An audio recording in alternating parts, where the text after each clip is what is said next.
Mas masakit. Ito. Ang sakit! Hi guys. Sort of work.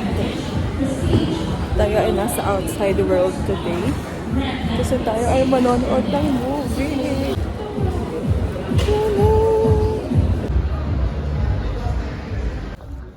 Excited na ako.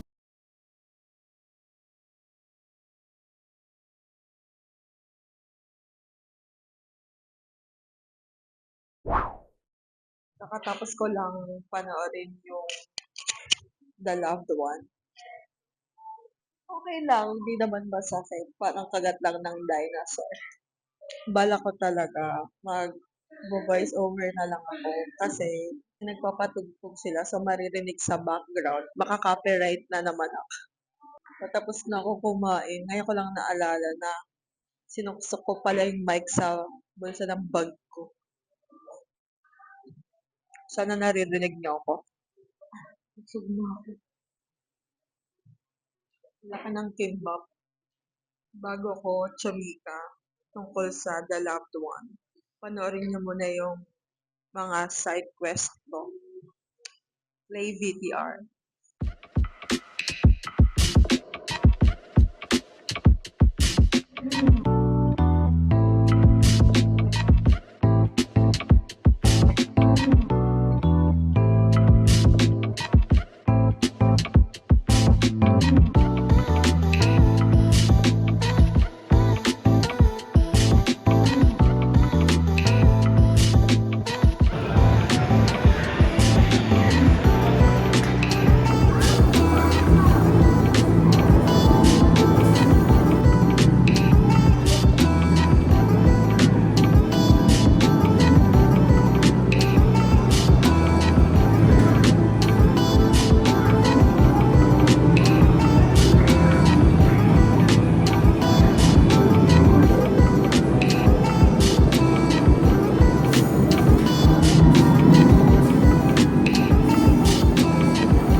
Okay na, napanood niyo na.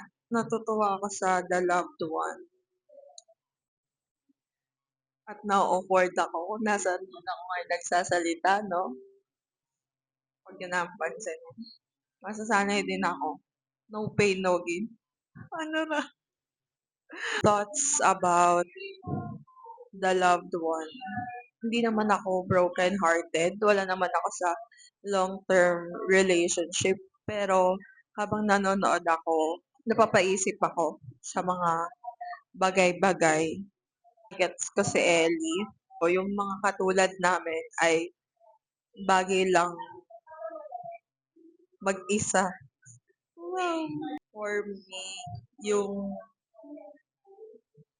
pinaka um, gist or yung pinaka kung paano ko isa-summarize sa konting words yung The Loved One.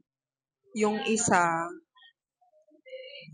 trying to touch the world. Habang yung isa naman ay trying their best to create a world para lang sa kanilang dalawa. Parang ganon siya. Yun nga napapaisip ako kung dapat ba sa relationship, sa umpisa pa lang pag-uusapan niyo na yung mga big things kagaya ng pananaw niyo sa marriage, ganon, or political views, mga ganyan.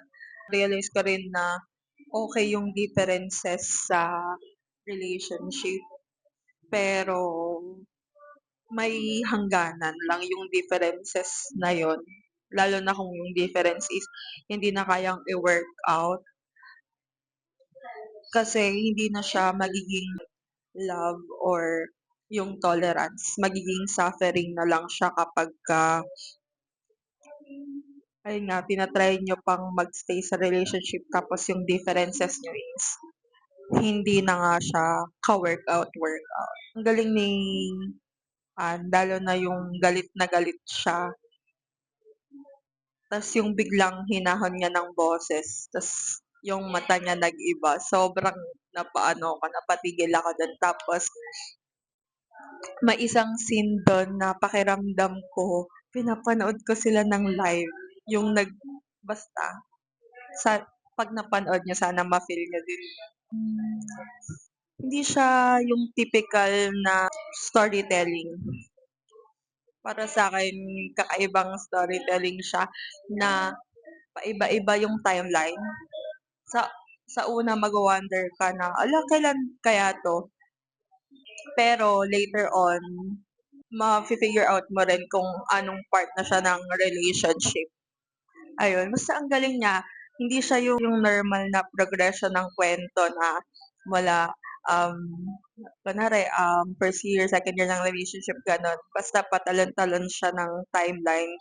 Pero ang interesting, gusto ko yung style na walang dates or walang indication na part 'to ng ganyang timeline or part 'to ng ganyang, confrontation. Sa huli doon ko na-realize na parang pinapasilip ka lang niya doon sa thoughts nung character habang nagda-dialogue sila. Tawang-tawa ako nung sinabi ni Direk Irene na sana lumabas pa rin kayo dito na may love, gano'n. Kasi nung patapos na, parang naisip ko, kung ganito ka-scary tsaka kasakit yung relationship, gugustuhin mo pa bang pumasok sa isang relationship? May isang dialogue si Andon na sobrang kilala na natin yung isa't isa to the point na kaya rin nating saktan ng sobra yung isa't isa, something gano'n, non-verbatim. Pero totoo naman na parang the more you know the person, mas marami kang parang masasabing masakit or hindi mo sinasadyang gamitin to hurt that person. Yung kwento niya super mature, pang-mature siya na relationship pero kahit sa single, magre-resonate pa rin sa'yo yung kwento.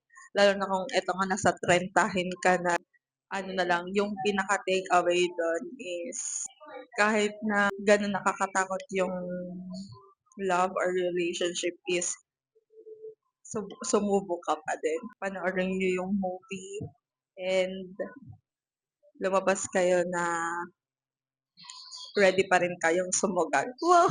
Coming from me. Yun na nga, ayoko na nga. Nakakatuwa kasi sobrang tagal ko ng gustong solo date na manood ng movie pero wala nga akong mahanap na movie na papanoorin. Sakto nanonood ako ng Ang Walang Kwentang Podcast. walang kwentang channel. Nag-guest nila yung The Loved One, si Jericho tsaka si Derek Irene. Kasi sabi ko, sakto ay na panonoorin ko early Valentine's para di tayo sasabay sa mga couples. Charot. Kaya sumama ako sa KKB Black screening nila. Nakakatawa kasi yung first solo date ko is yung Walang Forever ni Jericho din. Tapos ngayon nga lang si Jericho um, romance ulit, 'di ba? Tapos napanood ko rin kaya sinabi ko yun sa kanya dun sa clip na basta panoorin niyo dun sa VTR, charot. Pero ayun, yun yung first solo date ko talaga. 2016 ata yun, New Year. Iyak ko ng iyak nun sa Walang Forever. Etong The Loved One, hindi siya yung sakit na hagulgol ka pero papaisipin ka niya, wawasakin ka niya ng paunti-unti. Panoorin niyo para mag-gets niyo yung sinasabi ko. Tapos awayin mo ko sa comment section kapagka di tayo safe. Basta manood ka, okay? Dito na nagtatapos ang aking solo date. Thank you for watching. And then the loved one, our Asia Drama King, Jericho Rosales. Andiyan na ba? Eto na siya! Hilahin nyo! Halika na, dalihan mo! Ayan, eto siya! Weighing 66 kilos! Direct! Direct JP Haba! At syempre, ang ating Ann Curtis! Ayan! Ann! Ann na kadaw na! Ayun, grabe kayo! Iba talaga yung purchasing power ng mga ka-eme, kaya mag-music amor, direct! Masyado kayo nahanap ko yung, di ba? Oh. Sino bang gusto nyo makita? Si Chris Cow? Eto na, nandiyan na siya. Ayan na, nandiyan na si, again, our Asia's Drama King, Mr. Jericho Rosales! Ayan na! Oh. Gulat ka, Kuya Eko, no?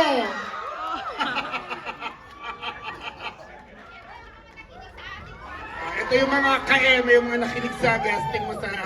Maraming tao! Oh my God! Ito yung kulto nyo?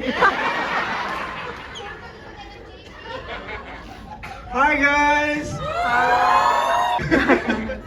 Hello, thank you so much for watching. Oh my God, this is the biggest crowd on the first day ever.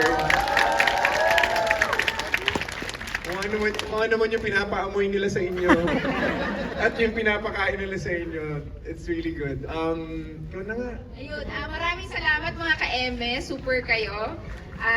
Sana lalabas kayong may dala pa rin pagmamahal kahit Masakit. pelikula, sabi ni Ina.